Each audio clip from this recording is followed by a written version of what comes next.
on Saturday at the Gordon Stakes and the Stewards Cup. Chalk and cheese in terms of makeup, because we've got a full field, a 28 runner Stewards Cup as we always have, but we've got a 4 runner Gordon Stakes. And if you want to fast forward 30 seconds, that's fine by me, because I'm not going to tell you who's going to be able to win the Gordon Stakes. There's only 4 runners, it's going to turn on tactics, and it's just hard to weigh up each one of the field. The race obviously revolves around DXB, in the sense that we've got a horse who finished second in the Derby, who finished ahead of Roaring Lion, of Saxon Warrior, amongst others. And you think, well, if he reproduces that, then this is as good as over. But the reason why he's 6-4 rather than 4-6 is because he hasn't been in anything like the same form in either the Irish Derby or in the French Group 1 since. It's just looked a fading force, a dried up old snail, in the sense that the legs just aren't in motion to the same extent they were at Epsom. Now obviously we've seen this before with Mark Johnston horses, in the sense of they're hard to pick, they're hard to try and make patterns of or make sense of sometimes, but we know that DXB's got it in him, and he could just run away with this race if he so chooses, and if he gets back to that high class form that he's got in the book. But then you look at what's against him. We've got Cross Counter, who's got all the momentum, in the sense that his form and his career trajectory is very much on the up. If DXB is on the downward spiral, Cross Counter is on the upward spiral. Finished 4th in a really good handicap at Royal Ascot that's been boosted again this week by Corgi. Went back to Ascot and won in really good style, overcoming difficulties and certainly earning a shot at this Group 2. And then think who won it last year. It was Crystal Ocean for Sir Michael Stout, and how unusual and therefore how significant for Sir Michael Stout to throw in a filly in here, a filly with a really good pedigree by Frankel and a half sister to Midday. She comes here on the back of sort of floating rather than sinking when she was in at the deep end for just her 3rd race in the Ribblesdale at Royal Ascot. And I sort of looked at the Ribblesdale and thought, well, it's probably not a strong race given the competitors involved. And then I'm sure, as you've just seen, the Nassau was won by Wild Illusion, who finished 2nd that day at Royal Ascot, which makes you see the Ribblesdale in a slightly different light, and therefore Sun Maiden in a slightly different light. And the field is completed by Bombix, who looks a little bit out of his depth at this stage of his career. But as far as you 3 are concerned, I really don't know what's going to happen, because I don't know what version of DXB we're going to get.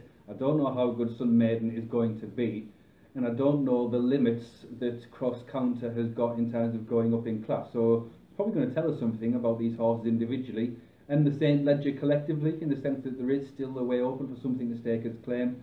But I really don't know, in the sense of tactics or well-being or form, what's going to be the upshot of the Gordon Stakes. And if I don't know about a 4-runner race, how on earth am I going to know about a 28-runner race of the Stewards Cup? But we're going to go through each of the 28 runners in the Stewards Cup, just take 5 or 10 minutes on each, just the pros and cons. Of course we're not going to do that.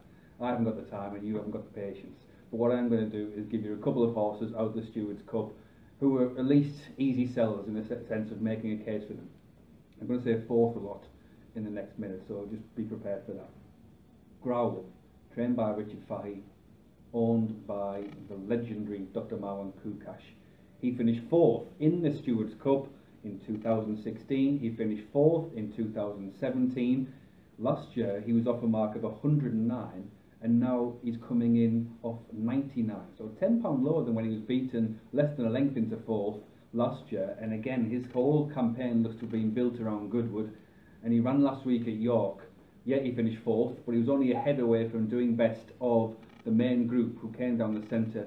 To Be's big 2 of Flying Pursuits and Golden Apollo had the finisher themselves, having ploughed a different furrow on the far side. But it was a real statement and signal that Growl is on the way back, is coming up to boiling point, and given his track record, not just at Goodwood, but this specific race, he's got to be on your shortlist, given the handicap mark he's got.